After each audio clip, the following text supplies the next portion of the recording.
अरविंद केजरीवाल ये कह रहे हैं कि जो लोग दिल्ली में जिनकी डेथ हो रही है, कोरोना काल में जो लोग जिनके फैमिली मेंबर्स खोए गए हैं, आप उनकी ज़िंदगी की कीमत सिर्फ 50,000 रुपये लगा रहे हैं। इसका मतलब यहाँ जितनी ढेर सारी मौतें दिल्ली में हुई हैं, आप सबको 50,000 रुपये अगर दे रहे हैं, काश आप पहले जग गए होते और ये पैसा जो आज आप मरने के बाद बांट रहे हैं, लोगों के आंसू नहीं पोंछ रहे हैं आप जब लोगों ने अपने लोग खो दिए, जो आप पैसा बांट रहे हैं, यही पैसे का काश आप oxygen cylinder, oxygen concentrator, ventilator, bed आप लोगों को मुहैया करा सकते थे। रेमडेसिविर आप मुहैया करा सकते थे।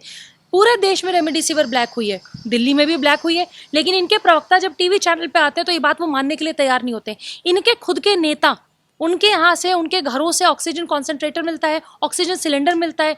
इमरान हुसैन साहब के यहाँ से इतने ढेर सारे ऑक्सीजन। मैम, अपनी नाकामियों को छुपाने के लिए अरविंद केजरीवाल की तरफ से अब फिर से एक और पैंतरा अपनाया गया है और अरविंद केजरीवाल का कहना है कि दिल्ली में अगर कोई कोविड की वजह से अपनी जान देता है, गंवाता है या फिर किसी की मृत्यु हो जाती है तो अरविंद केजरीवाल की सरकार उसे 50,000 रुपये का मुआवजा देगी। मैसेज का मतलब अरविंद केजरीवाल ये कह रहे हैं कि जो लोग दिल्ली में जिनकी डेथ हो रही है, कोरोना काल में जो लोग जिनके फैमिली मेंबर्स खोए गए हैं, आप उनकी ज़िंदगी की कीमत सिर्फ 50,000 रुपये लगा रहे हैं। इसका मतलब यहाँ जितनी ढेर सारी मौतें दिल्ली में हुई हैं, आप सबको 50,000 रुपये अगर दे रहे हैं, काश आप पहले जग गए होते और ये पैसा जो आज आप मरने के बाद बांट रहे हैं, लोगों के आंसू नहीं पोंछ रहे हैं आप जब लोगों ने अपने लोग खो दिए, जो आप पैसा बांट रहे हैं, यही पैसे का काश आप oxygen cylinder, oxygen concentrator, ventilator, bed आप लोगों को मुहैया करा सकते थे। रेमडेसिविर आप मुहैया करा सकते थे।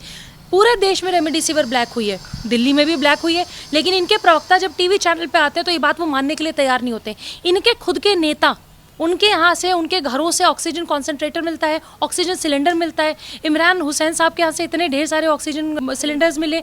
नवनीत कालरा, जो खान चाचा दयाल ऑप्टिकल्स का मालिक है, उसके यहाँ से 700 से ज़्यादा ऑक्सीजन कॉन्सेंट्रेटर मिला। और जब इनके प्रवक्ता टीवी पे आते हैं तो ये नवनीत कालरा की तरफ से बोलने लगते हैं। वो ये कहने रहते हैं कि दिल्ली पुलिस निकम्मी है। अभी 2 दिन पहले मुझे इनके प्रवक्ता ने चैनल पर बोला कि दिल्ली पुलिस निकम्मी है, दिल्ली पुलिस काम नहीं कर रही है, दिल्ली पुलिस इस तरह के कालाबाजारियों को पकड़ नहीं रही है। दिल्ली पुलिस पर टारगेट ये इसलिए कर रहे थे क्योंकि दिल्ली पुलिस केंद्र के अधीन है। अरे भाई, मैं कह रही हूँ कि जब आपके इसी दिल्ली में रेमडेसिविर ब्लैक हो रही है, जब आपके इसी दिल्ली में वेंटिलेटर और बेड नहीं है, ऑक्सीजन कॉन्सेंट्रेटर नहीं है, ऑक्सीजन नहीं है, सिलेंडर्स नहीं है, लोग मारे मारे फिर रहे हैं, एक ऐसी हेल्पलाइन नहीं है जिस हेल्पलाइन पे लोग फ़ोन करें और उनको मदद मिल जाए। हेल्पलाइन नंबर है, लेकिन आप उस लाइन पे मिलाते रहिए, आपको कोई हेल्प नहीं मिलेगी। तो हेल्पलाइन से हेल्प हटा दो, सिर्फ लाइन रहने दो। लाइन नंबर है जो कभी फ़ोन नहीं उठता, जिसमें कोई सोल्यूशन नहीं मिलता। किसी के घर में जब कोई हादसा हो रहा है तो आज की डेट में वो सारे सोशल मीडिया पर जो नंबर आए हैं, जो लीड्स आ रही हैं, उनको लोग कॉल कर रहे हैं। एक ऐसी जगह में ऐसी नहीं है दिल्ली में जहां पे फोन करके आप अपनी प्रॉब्लम्स का समाधान ढूंढ सके। यहाँ के नेता, यहाँ के लोग बड़बोले हैं, टीवी चैनल से बैठ के बड़ी बड़ी बातें करते हैं। इनका जितना टाइम, जितना पैसा, जितनी एनर्जी इन्होंने 1 महीने में सिर्फ इस बात पे क्राई बेबी की तरह बैठ के इन्होंने टीवी चैनलों पे बोला है, हर 5 मिनट में एडवर्टाइजमेंट पे पैसा खर्च किया है। अगर उतनी सारी मेहनत ये वाकई दिल्ली के लोगों को, कि दिल्ली के बेटे हैं, दिल्ली के मुख्यमंत्री हैं, लोगों ने आपको चुना है, लोग आप पे ट्रस्ट करते थे, लेकिन आपने उतना पैसा, उतनी एनर्जी, उतनी चीज़ें, उतना दिमाग जो आपने प्रधानमंत्री और केंद्र को घेरने में लगाई हैं, उतना अगर आप सिर्फ इस चीज़ में रहते कि हम दिल्ली की जनता को कैसे बचाते। यकीन मानिए, जितने लोगों की यहाँ डेथ हुई है, जितने लोग यहाँ सफ़र कर रहे हैं, मुझे लगता है आधे से ज़्यादा लोगों की ज़िंदगियाँ बच सकती थी अगर अरविंद केजरीवाल और आम आदमी पार्टी यहाँ पे ब्लेम गेम का गेम नहीं करके लोगों की मदद के लिए काम करती। यहाँ पे जैसे कि आपने एडों का जिक्र किया, एडवर्टीजमेंट का जिक्र किया, जिस तरीके से अरविंद केजरीवाल यूट्यूब, टीवी, अखबार और हर जगह पे अपने एडवर्टीजमेंट में नजर आते हैं, तो इन्हीं सारी चीज़ों को लेकर अगर जनता आज इनसे सवाल पूछ रही है तो ये जनता का मुंह बंद करवाने के लिए इस तरीके की स्कीमें लेकर आएंगे। अब जनता की जो इमोशंस है उनसे खेलने की कोशिश करेंगे। वैसे जब दिल्ली में चुनाव होता है तो अरविंद केजरीवाल साहब की जो पार्टी, आम आदमी पार्टी, यहाँ के मस्जिदों की इमामों की सैलरी बढ़ा देती है। तो मैं ये पूछना चाहती हूँ कि जब ये बार बार केंद्र से मदद मांगते हैं, बार बार ये कहते हैं सूट बूट की सरकार है, जिन आप अडानी, अंबानी और प्राइवेट हाउसेस को आप कल तक पानी पी के गालियाँ देते थे, आज आपने सारे कॉर्पोरेट से मदद मांगी। आज सारे कॉर्पोरेट्स मदद के लिए भी आ रहे हैं, पूरे देश में मदद कर रहे हैं, चाहे वो रतन टाटा की कंपनी हो, चाहे वो अंबानीज हो, चाहे वो अडानी हो, कोई ऐसी प्राइवेट ऑर्गेनाइजेशन नहीं है मैसी जो आज आपदा में, मतलब जो जहाँ सरकारें तक विफल हुई हैं वहाँ पे प्राइवेट ऑर्गेनाइजेशंस काम कर रही हैं। इसके बावजूद आप बार बार प्राइवेट ऑर्गेनाइजेशंस को गालियाँ देते हैं, बार बार ये सवाल उठाते हैं कि प्राइवेटाइजेशन क्यों हो रहा है। मैसी, अगर प्राइवेटाइजेशन अगर नहीं हो रहा है तो आज केंद्र चाहे राज्य क्यों विफल रही, और राज्य सरकार दिल्ली में बैठ के बार बार ये सिर्फ कहना कि मोदी जी से मुझे ये मदद नहीं मिल रही, हमने तो जी इतने ऑक्सीजन मांगे थे, हमने तो जी ये मांगा था, हमें तो ये नहीं मिला, हमें तो वो नहीं मिला। अरे आपको अगर कोई प्रॉब्लम है, आपको जो चीज़ें नहीं मिली, आप पूरा एक लेटर लिख के प्रधानमंत्री को दे दीजिए। आपके साथ तो जब प्रधानमंत्री बैठक करते हैं तो आप उस वीडियो को भी लीक कर देते हैं। सारे सीएम के साथ जब इनकी बैठक होती है तो अरविंद केजरीवाल जो उनका और प्रधानमंत्री का किया हुआ एक वार्तालाप है, आप उसको भी लीक कर देते हैं। आप जनता को ही दिखाना चाहते हैं, लेकिन आप खुद उसमें फंस गए।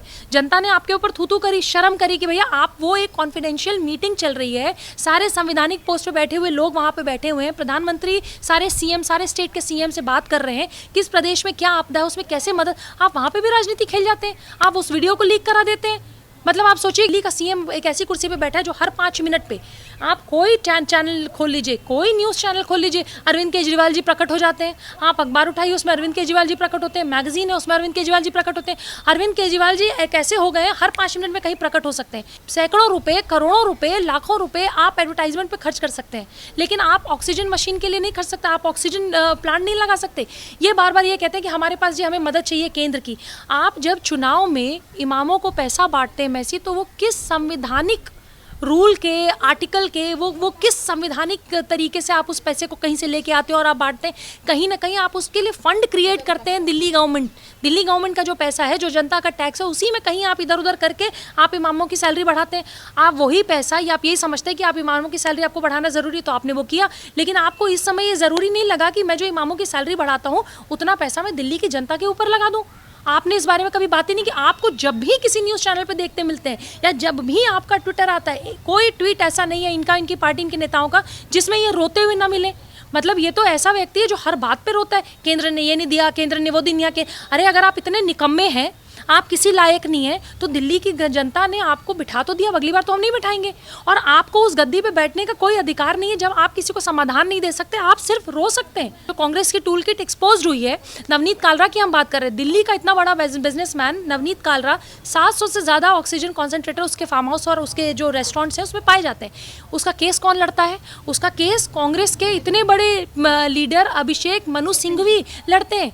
और इसके बाद आम आदमी पार्टी के प्रवक्ता आके दिल्ली पुलिस पे सवाल उठाते हैं, लेकिन जो चोर है उसको चोर कहने को राजी नहीं है। अरे भैया, चोर चोर होता है, चाहे 100 रुपये चुराए, चाहे 1 करोड़ चुराए। वो गरीब व्यक्ति जो बेचारा आज उसके घर में खाना नहीं है, पीना नहीं है, वो लॉकडाउन में फंसा हुआ है, वो कहीं की चोरी करता है तो उसको तो पुलिस पकड़ के मार भी रही है, उसको आप जेल में भी भेज रहे हैं। लेकिन जो रेप करता है उसको आप सिलाई मशीन 10,000 रुपये दे के आप छोड़ देते हैं। जो इस तरह के नवनीत कालरा जैसे लोग हैं, उसमें आपके प्रवक्ता टीवी चैनल्स पे आके उनको चोर नहीं बोलते, उल्टा केंद्र सरकार को घेरने की कोशिश करते हैं और दिल्ली पुलिस को घेरने की कोशिश करते हैं। इस आपदा में क्यों नहीं ऐसा है कि केंद्र और राज्य मिलकर काम करें? केंद्र तो आपसे बार बार कह रही है कि जो मदद चाहिए आप मुझसे मदद लीजिए।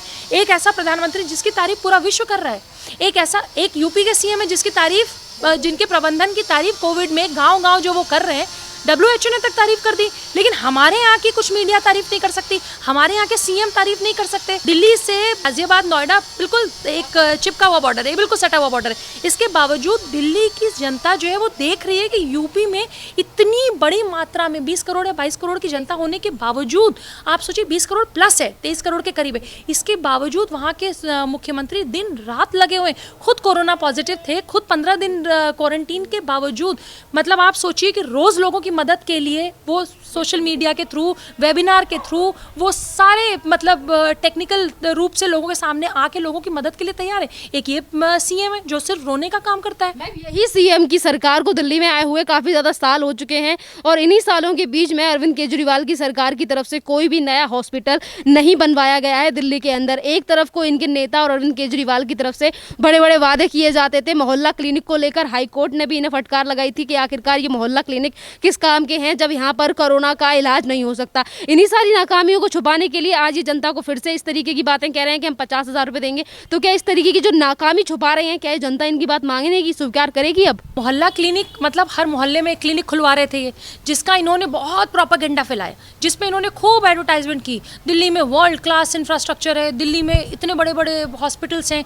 2 साल पहले जो व्यक्ति टीवी पे आके ये कहता था कि हम भारत में जितने भी स्टेट्स हैं, हमारे दिल्ली के स्टेट में हमने इतना काम कर लिया, हमने मोहल्ला क्लिनिक खोल दिया, हमने जगह जगह हर 5 किलोमीटर पे एक मोहल्ला क्लिनिक खोल दिया। आज मोहल्ला क्लिनिक की हालत ये है कि वो जर्जर हालत में, 2-4 क्लिनिक्स अगर आप छोड़ दोगे तो आधे से ज़्यादा क्लिनिक जर्जर हैं, गिर रहे हैं, ताला बंद है, वहाँ कोई है ही नहीं, पानी है, गंदगी है, मतलब इतनी बुरी हालत में। आप 2 साल पहले तक क्लेम करते थे कि वर्ल्ड क्लास हॉस्पिटल के इंफ्रास्ट्रक्चर आपके सरकारी अस्पतालों में, वो कहाँ चले गए? 2 साल में, 1 साल तो कोरोना ले गया, तो 1 साल और अभी तो आपके वो 2 साल पहले वाले वो वर्ल्ड क्लास हेल्थ इंफ्रास्ट्रक्चर कहाँ गए? आप अचानक से 2 साल पहले कहते थे कि हमारे पास इतनी अच्छी सुविधाएं, वो सुविधाएं 2 साल में कहाँ चली गई? आप बार बार जो क्लेम करते हैं, आप खुद क्लेम करते हैं, कोई नहीं क्लेम करता। आप खुद हर 5 मिनट पे टीवी पे प्रकट हो जाते हैं और टीवी पे आके क्लेम करते हैं कि हमारे पास इतनी अच्छी सुविधाएं हैं। लेकिन आज की डेट में वो सुविधाएं नहीं लोगों को दिख रही हैं। आज की डेट में तो जनता इस महामारी से परेशान है। जनता को एक हेल्पलाइन नंबर नहीं मिल रहा है। जनता को कोई मतलब आप सोचिए कि अगर आप ट्विटर उठाएंगे तो बहुत सारे हॉस्पिटल ऐसे हैं जो छोटे नर्सिंग होम चला रहे हैं, वो तक ये लिखते हैं कि हमारे पास 2 घंटे का ऑक्सीजन है, इसके बाद हमारे पास ऑक्सीजन नहीं। तो इन्होंने एक नंबर जारी किया था, हेल्पलाइन नंबर ऑक्सीजन के लिए। वो ऑक्सीजन पे आप फ़ोन मिलाते रहिए उस हेल्पलाइन नंबर पे लिए, ऑक्सीजन पे लिए, आपको वो हेल्पलाइन नंबर कभी नहीं उठाएंगे, वहाँ पे आपको ऑक्सीजन सिलेंडर नहीं ये मिले। भी बात है कि जिस तरीके से ये 50-50 हज़ार रुपए देकर लोगों का, जिस तरीके से लोग जो गुस्सा है, आज जो लोगों की तरफ से सवाल उठ रहे हैं, उन सारी चीज़ों को चुप कराना चाहते हैं। पर यह है कि दिल्ली की जो जनता है वो तमाम क्वेश्चन कर रही है केजरीवाल की सरकार से, और उनकी तरफ से ये भी कहना है कि जैसे ही अरविंद केजरीवाल की सरकार की तरफ से ये ऐलान हुआ कि ये मरने वाले को, जो कोविड से मरेगा, उसे 50,000 रुपए देंगे, इसके अंदर जो लोगों के कमेंट थे, लोगों की जो बातें थी, लोगों ने ये कहा कि जिस तरीके से तुम जनता के टैक्स को पैसा इस तरीके से बर्बाद कर रहे हो, बेहतर है कि ये पैसा आज ऑक्सीजन और जो इन्हीं के मोहल्ला क्लिनिक हैं या फिर और जो अस्पतालों हैं वहाँ पे ठीक करने के लिए और जनता की जान बचाने के लिए इस्तेमाल किया जाना चाहिए। देखिए, ये बहुत स्मार्ट लोग हैं। जब दिल्ली में क्राइसिस होती है तो दिल्ली में ये फैलाया जाता है कि केंद्र मदद नहीं कर रहा, केंद्र मदद नहीं कर रहा। अब जब दिल्ली के हालात, दिल्ली के ही नहीं पूरे देश के हालात, पिछले 4-5 दिनों में कोविड के नंबर्स भी कम आए हैं। जो हमारे पास एनजीओ में ऑक्सीजन कॉन्सेंट्रेटर और बेड और वेंटिलेटर के लिए कॉल आती थी और हम एक एक दिन परेशान होते थे, नहीं मिल रहा था। पूरे देश की बात बता रही हूँ मैं, नहीं मिल रहा था। आज की डेट में अगर सुबह बेड के लिए फ़ोन आता है तो 2 से 3 घंटे में कहीं ना कहीं उनको बेड मिल जाता है। इसका मतलब चीज़ें बदली हैं, सुविधाओं में बढ़ोतरी हुई है, लोगों को मदद मिल रही है। लेकिन अगर क्राइसिस है तो मोदी ने कराया, मोदी जी ने क्राइसिस कराया। दिल्ली में बेड नहीं है जी, केंद्र हमें मदद नहीं कर रहा। ऑक्सीजन कॉन्सेंट्रेटर नहीं, केंद्र कुछ नहीं कर रहा, मोदी जी कुछ नहीं कर रहे। जैसे ही दिल्ली में चीज़ें हालात ठीक होंगे, एडवर्टाइजमेंट शुरू होगा, देखिए हम कोरोना से लड़ गए, हमने, हमारी सरकार है, दिल्ली सरकार ने मदद की। भाई एक बात पे रहो, आप अगर क्राइसिस का क्रेडिट भी मोदी जी को दे रहे हैं तो ये जो अच्छा होने वाला है दिल्ली में और जो देश में चीज़ें अब थोड़ी थोड़ी बेहतर हुई हैं, थोड़ी सी बेहतर, क्योंकि अभी भी लोग जूझ रहे हैं, वो थोड़ी बेहतर, और कल जब हम कोरोना से जीत लेंगे तो भी क्रेडिट फिर मोदी जी को देना पड़ेगा। ऐसा नहीं चलेगा कि जब मैनेजमेंट क्राइसिस आ जाए तो आप कल मोदी जी को गालियाँ दे रहे हैं और जैसी चीज़ें दिल्ली में ठीक हो जाते हैं, देखिए जी अरविंद केजरीवाल ने जी अच्छा किया, ऐसा नहीं हो सकता। दोनों चीज़ों का क्रेडिट फिर आपको लेना पड़ेगा। और जो ये 50,000 रुपये आज बांट रहे हैं, मैं तो कह रही हूँ कि जितना आप पैसा आज बांट रहे हैं उतना पैसा आप ऑक्सीजन सिलेंडर, ऑक्सीजन कॉन्सेंट्रेटर मंगाने में, बेड, वेंटिलेटर, जो मदद लोगों को चाहिए, ऑक्सीजन प्लांट, क्यों वेट कर रहे हैं आप मोदी जी का? क्यों वेट कर रहे हैं? केंद्र सरकार आपको मदद देगी तो ही आप काम करेंगे। जब चुनाव लड़ते हैं तो कहाँ से पैसे आते हैं? आप अपनी फंडिंग कहाँ से कराते हैं? आप चुनाव में जो पोस्टर बैनर लगाते हैं, वो जो जितना पैसा आप पूरे दिल्ली में खर्च करते हैं, क्या वो केंद्र देती है आपको? वो चुनाव के लिए देता है आपको? आपकी पार्टी ही मैनेज करती होगी ना, हर पार्टी मैनेज करती है। आप उसी तरीके से जो आप चुनाव में पैसा खर्च करते हैं, चुनाव जीतने के लिए 5 साल गद्दी पे बैठने के लिए, उतना ही उसी तरीके से आपको इस समय भी काम करना चाहिए कि अगर केंद्र सरकार मदद नहीं भी कर रही तो भी मैं दिल्ली की जनता की मदद करूंगा। लेकिन क्योंकि आपको सिर्फ प्रोपेगेंडा फैलाना है, आपको वो कांग्रेस के टूल किट की तरह आपको भी मोदी जी को सिर्फ घेरना है, इसलिए आप बार बार ये कहेंगे हमें ये नहीं मिल रहा। हमें एक क्राई बेबी बिठा रखा है हम लोगों ने दिल्ली में, जो हर बात पर रोने के लिए राजी है। धन्यवाद मैम।